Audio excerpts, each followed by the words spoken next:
नमस्कार साथियों, शाला दर्पण पर update post and salary status name से नया मॉड्यूल प्रारंभ किया गया है। तो इस वीडियो में मैं रामनिवास मेहरा आपको उक्त मॉड्यूल पर कार्य करने की स्टेप बाय स्टेप प्रक्रिया बताने वाला हूं।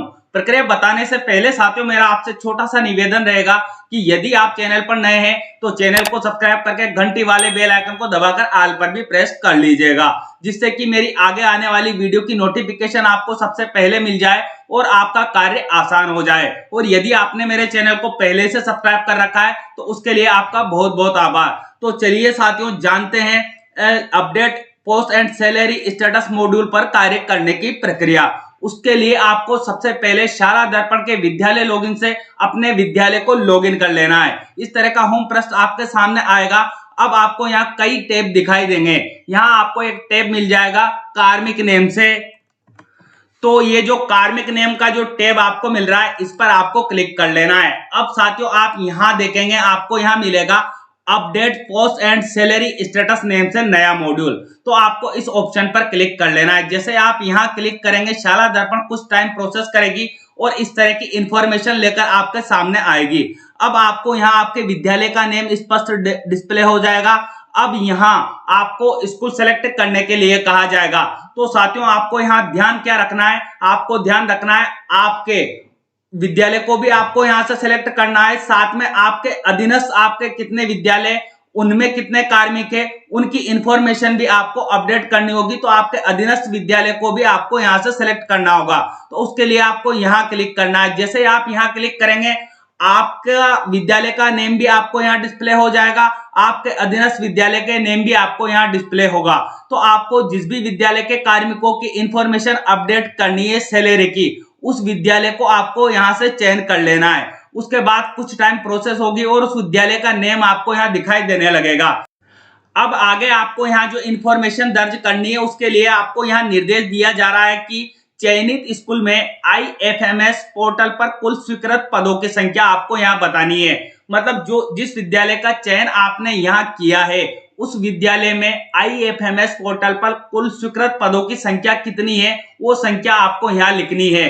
तो साथियों यदि आपको IFMS पोर्टल पर स्वीकृत पदों की संख्या देखनी है और वो आपको देखना नहीं आता है तो उससे संबंधित वीडियो में चैनल पर पहले ही उपलब्ध करवा चुका हूं। यदि आपने उस वीडियो को नहीं देखा है और आप उस वीडियो को देखना चाहते हैं तो आप इस वीडियो के डिस्क्रिप्शन बॉक्स में जाइएगा, वहां मैंने उस वीडियो का लिंक आपकी सहायता हेतु तो उपलब्ध करवा दिया है। तो आप उस वीडियो की सहायता लेकर बड़े आसानी से पता कर सकते हैं कि आपके कार्यालय में कितने स्वीकृत पद है। अब मैं शाला दर्पण से ही स्वीकृत पदों को देखने की बात करूं तो आपको यहां भी ऑप्शन मिलेगा कि आपको शाला दर्पण से स्वीकृत पद कैसे देखने हैं। जैसे पीओ स्कूल जो आपका विद्यालय मतलब माध्यमिक विद्यालय है उसमें यदि आपको स्वीकृत पदों को देखना है तो आपको यही कार्मिक नेम का जो टैब मिल रहा है इस पर क्लिक करना है। जैसे आप यहां क्लिक करेंगे आपके सामने इस तरह से कई ऑप्शन खुलकर आ जाएंगे।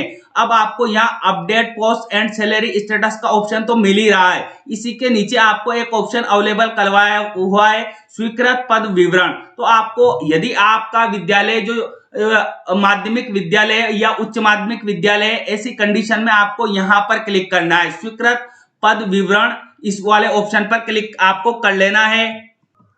अब आपके विद्यालय में कितने स्वीकृत पद है वो आपको यहाँ इंफॉर्मेशन डिस्प्ले होगी। तो यहाँ जो स्वीकृत पद की पोस्ट आपको डिस्प्ले हो जाएगी, किस बजट हेड से उस पोस्ट पर वेतन उठता है वो बजट हेड आपको यहाँ डिस्प्ले हो जाएगा। तो आपको इन बजट हेड की भी आवश्यकता होगी तो ये बजट हेड भी आपको यहाँ से देख लेना है।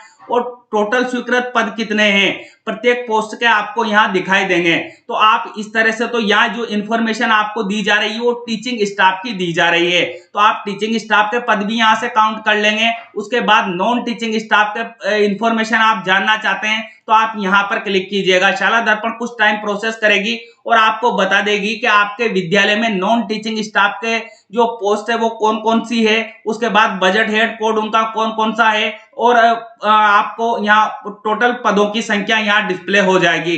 तो इस तरह यदि आपका उच्च माध्यमिक विद्यालय है तो आप यहाँ से जो है आप बजट हेड कोड भी देख सकते हैं इस ऑप्शन के माध्यम से और स्वीकृत पोस्टों की संख्या भी देख सकते हैं। परंतु यदि आपके अधीनस्थ विद्यालय की जो इंफॉर्मेशन है वो अपलोड कर रहे हैं और आपको आप विद्यालय में कितने अधीनस्थ विद्यालय में कितने पद स्वीकृत है वो जानकारी चाहिए, तो उसके लिए आपको यहाँ आना है। जहां मेरा कर्सर जा रहा है आपको यहाँ वर्किंग रोल में आपको पीओ सेलेक्ट करना होगा। यहाँ आप क्लिक करेंगे तो ऑटोमेटिकली आपके सामने आपके अधीनस्थ कितने विद्यालय है वो इन्फॉर्मेशन भी डिस्प्ले हो जाएगी, आपके विद्यालय का नेम भी डिस्प्ले होगा।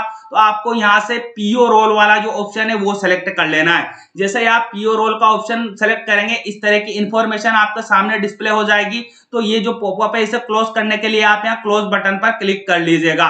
अब आपको देखना है स्वीकृत पदों की संख्या आपके अधीनस्थ विद्यालय में, तो आपको यहाँ कार्यालय का ऑप्शन मिलेगा, तो आप यहाँ कार्यालय पर क्लिक कीजिएगा। उसके बाद आपके सामने यहाँ कई अन्य ऑप्शन खुलकर आ जाएंगे। तो आपको यहाँ एक ऑप्शन मिलेगा प्रारंभिक शिक्षा स्टाफिंग पैटर्न नेम से, तो आपको इस ऑप्शन पर क्लिक करना है। जैसे आप यहाँ पर क्लिक करेंगे आपको यहाँ एक पहले नंबर पर ऑप्शन मिलेगा वेतन मदवार स्वीकृत पदों की संख्या न्यू नेम से ऑप्शन मिलेगा, तो आपको इस पर क्लिक कर लेना है। जैसे आप यहाँ पर क्लिक करेंगे आपके सामने इस तरह की इंफॉर्मेशन खुलकर आ जाएगी। आपके अधीनस्थ विद्यालय का नेम आपको यहाँ डिस्प्ले होगा और संबंधित विद्यालय में कौन सी मद से जो वेतन उठता है वो मद आपको यहाँ डिस्प्ले हो जाएगी और कितने कार्मिकों का उठता है वो संख्या आपको यहाँ डिस्प्ले होती रहेगी। जैसे मुझे यहाँ मिल रहा है केंद्रीय सहायता से जो मेरे अधीनस्थ कार्मिक है 2 कार्मिक है और उनका बजट हेड कोड कौन सा है वो आपको यहाँ डिस्प्ले हो जाएगा। तो बजट हेड कोड जहां मेरा कर्सर जा रहा है आपको यहाँ मिल रहा है, ये बजट हेड कोड आपको नोट करना होगा क्योंकि सूचना आपको आगे बजट हेड की भी देनी होगी। तो आप यहाँ से प्रत्येक का कार्मिक के जो बजट हेड कोड आपको दिखाए जा रहे हैं, जैसे कि मैं यहाँ एग्जांपल आपको बताऊं तो मेरे जो अधीनस्थ कार्मिक है वो पहले स्कूल में जो मुझे बताए जा रहे हैं कि 2 कार्मिक है जिनका वेतन केंद्रीय सहायता से उठता है, उनके बजट हेड कोड ये है। उसके बाद दूसरे विद्यालय में 5 कार्मिक है, उनका बजट हेड कोड यहाँ मुझे बताया जा रहा है और तीसरे विद्यालय में यहाँ मुझे 0 मिल रहा है। लेकिन अगली जहां मैं बात करूं मेरा कर्सर जा रहा है वहां पर तो एक कार्मिक ऐसा है जिसका बजट हेड तो केंद्र सहायता ही है परंतु बजट हेड कोड अलग है। तो ये बजट हेड कोड आपको यहां से चेक करने हैं कि आपको अधीनस्थ कितने कार्मिक है और उनके बजट हेड कोड क्या क्या है। अब आपको यहाँ आगे विद्यालय में कुल स्वीकृत पदों की संख्या यहाँ पर डिस्प्ले होगी। जो विद्यालय आप देखेंगे आपके अधीनस्थ है उसका नेम आप यहाँ से देखेंगे, उसमें स्वीकृत पद कितने हैं वो आपको यहाँ दिखाए जाएंगे जहां मेरा कर्सर जा रहा है। प्रत्येक विद्यालय की इंफॉर्मेशन आप यहाँ से देख लेंगे और इनको एक कागज पे नोट कर लेंगे। फिर आएंगे हम वापस साथियों जहां से हमने कार्य प्रारंभ किया था, तो उसके लिए वापस आपको यहाँ आना है वर्किंग रोल में। वर्किंग रोल में आप क्लिक करेंगे तो आपको यहाँ आपका जो उच्च माध्यमिक विद्यालय है उसके नेम पर क्लिक कर लेना है। जैसे आप आपके उच्च माध्यमिक विद्यालय के नेम पर क्लिक करेंगे इस तरह की इंफॉर्मेशन आपके सामने डिस्प्ले हो जाएगी। अब आपको यहाँ ऑप्शन मिलेगा क्लोज का, तो आप इसे क्लोज कर लीजिएगा। अब आपको यहाँ कार्मिक नेम से टैब मिल रही है, कार्मिक नेम के टैब पर आपको क्लिक कर लेना है। उसके बाद आपको यहाँ आना है update post and salary status name वाले ऑप्शन पर। तो जैसे आप यहाँ क्लिक करेंगे अब आपके सामने इस तरह की इंफॉर्मेशन खुलकर आ जाएगी। अब आपको यहाँ स्कूल सेलेक्ट करने के लिए कहा जा रहा है तो आप यहाँ से स्कूल सेलेक्ट कर लीजिएगा। उसके बाद आपको फिर से यहाँ स्वीकृत पदों की संख्या की इंफॉर्मेशन देने के लिए कहा जाएगा। तो आपको स्वीकृत पदों की इंफॉर्मेशन मैंने बता दिया है कि आपको कैसे मिलेगी। आप IEFF से भी स्वीकृत पदों की संख्या को जानकारी प्राप्त कर सकते हैं, साथ में शाला दर्पण से भी कर सकते हैं। दोनों प्रक्रिया मैंने आपके साथ क्लियर कर दी है। तो आप यहाँ से स्वीकृत पदों की संख्या जो भी विद्यालय आपने यहाँ सेलेक्ट किया उसके स्वीकृत पदों की संख्या यहाँ एंटर कर लीजिएगा।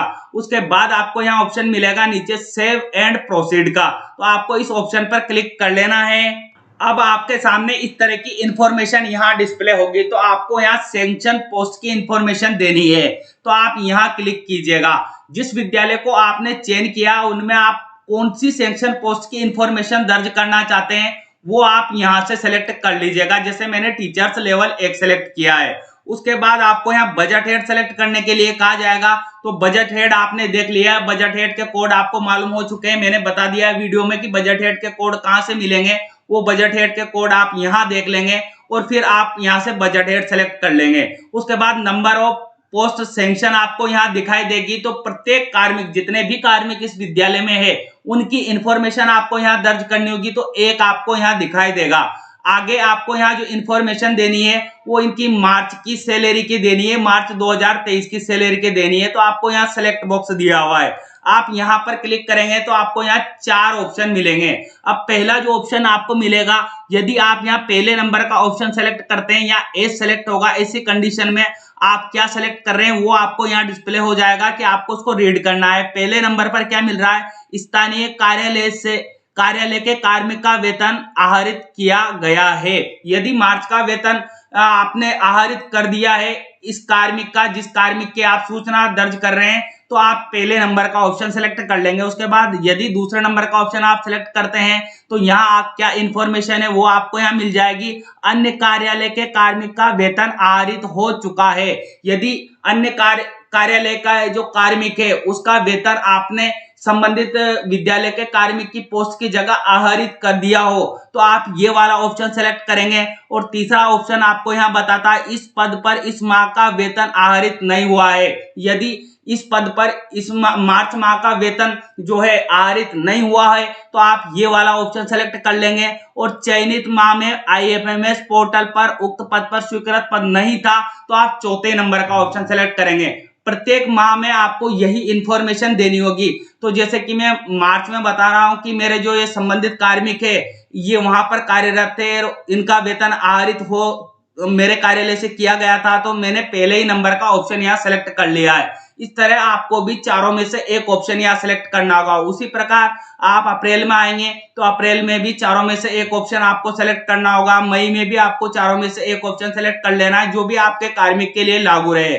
उसके बाद जून 2023 में भी आपको ऑप्शन यही सेलेक्ट करना होगा। उसके बाद जुलाई 2023 में आपको यही ऑप्शन सेलेक्ट करना है। उसके बाद अगस्त 2023 में भी आपको यही ऑप्शन सेलेक्ट करना है, जो आपके कार्मिक के लिए उपयोगी रहे वो ऑप्शन आपको सेलेक्ट करना है। उसके बाद सितंबर 2023 तक की इंफॉर्मेशन देनी है तो आप सितंबर 2023 तक की इंफॉर्मेशन यहाँ दर्ज कर देंगे।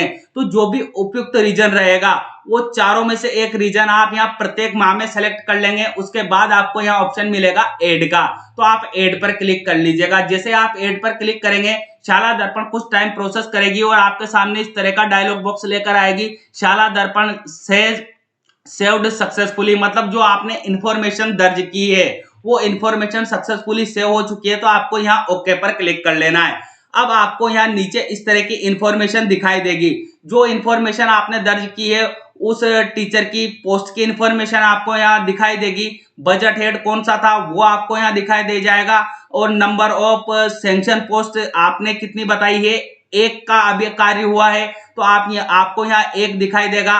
और यहाँ जो भी आपने ऑप्शन यहाँ सेलेक्ट किया है ऊपर वो आपको यहाँ सेलेक्ट कोड के रूप में दिखाई देगा। तो मैं एक बार और आपको इन कोड को यहाँ स्पष्ट कर दूं। कोड जो आपको यहाँ ESS दिखाई दे रहा है उस कोड की डिटेल क्या है वो आपको यहाँ मिल जाएगी। इसका मतलब है स्थानीय कार्यालय से कार्मिक का वेतन आहरित किया गया है, अगर आपको यहाँ एस दिखाई देता है तो।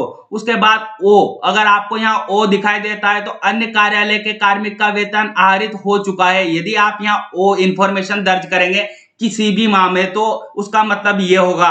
और अगर यदि आपको यहाँ बी दिखाई देता है, जहां यस दिखाई दे रहा है, किसी भी माह में यदि आपने बी सेलेक्ट कर लिया है तो इस पद पर इस माह का वेतन आहरित नहीं हुआ है, वेकेंट है। इसका मतलब बी का मतलब क्या हो जाएगा, वेकेंट है, आपने वेतन आहरित नहीं किया है। और यदि आपको यहाँ एन दिखाई दे, ऐसी कंडीशन में एन का डिटेल्ड इंफॉर्मेशन क्या होगी, चयनित माह में IFMS पोर्टल पर उक्त पद स्वीकृत नहीं था।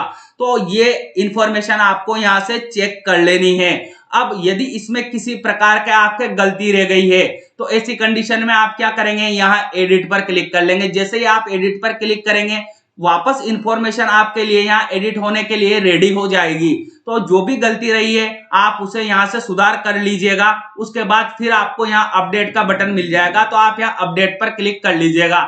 जैसे ही आप अपडेट पर क्लिक करेंगे आपको इस तरह का डायलॉग बॉक्स मिल जाएगा सेव्ड सक्सेसफुली का, तो आपको यहाँ ओके पर क्लिक कर लेना है। अब जो आपकी इंफॉर्मेशन है वो यहाँ सही दर्ज हो जाएगी। तो साथियों इस तरह मैंने आपको एक कार्मिक की सूचना यहाँ अपडेट करके आपको बताई है।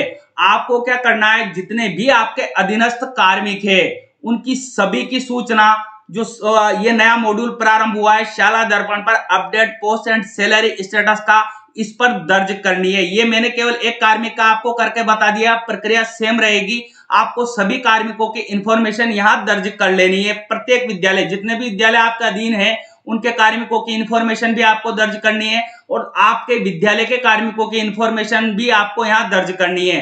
तो आप इस तरह से जो मैंने प्रक्रिया बताई है उसको फॉलो करते हुए कार्मिकों की इंफॉर्मेशन दर्ज करेंगे। परंतु यदि आपसे भूलवश कोई गलती हो जाती है तो ऐसी कंडीशन में आपको यहाँ ऑप्शन अवेलेबल करवाया हुआ है डिलीट का, तो आप यहाँ डिलीट ऑप्शन पर क्लिक कर लीजिएगा। जैसे ही आप डिलीट ऑप्शन पर क्लिक करेंगे आपके सामने इस तरह का डायलॉग बॉक्स आ जाएगा, डिलीटेड सक्सेसफुली।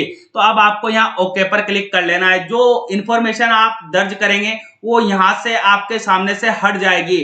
अब वापस आप वही प्रक्रिया दोहराइएगा जो प्रक्रिया मैंने बताई है कि आपको कैसे यहाँ सैलरी स्टेटस जो कार्मिक का आपको अपडेट करना है, वो प्रक्रिया मैंने वीडियो में आपको आरंभ में बता दी है। उस प्रक्रिया को फॉलो करते हुए आप यहाँ कार्मिकों की सैलरी की इंफॉर्मेशन अपडेट कर दीजिएगा प्रत्येक माह की। उम्मीद करता हूं साथियों जानकारी आपके लिए उपयोगी रहेगी, और यदि जानकारी आपके लिए उपयोगी रहे तो प्लीज मुझे कमेंट बॉक्स में कमेंट करके अवश्य बताइएगा। और हाँ साथियों, आप वीडियो को अंत में लाइक करना भूल जाते हैं तो वीडियो को लाइक अवश्य कीजिएगा और इस वीडियो को हमारे प्रत्येक साथियों तक पहुंचाइएगा ताकि उनका कार्य भी आसान हो जाए। मिलते हैं साथियों इसी तरह के नवीन और अहम अपडेट के साथ, तब तक के लिए जय हिंद जय भारत।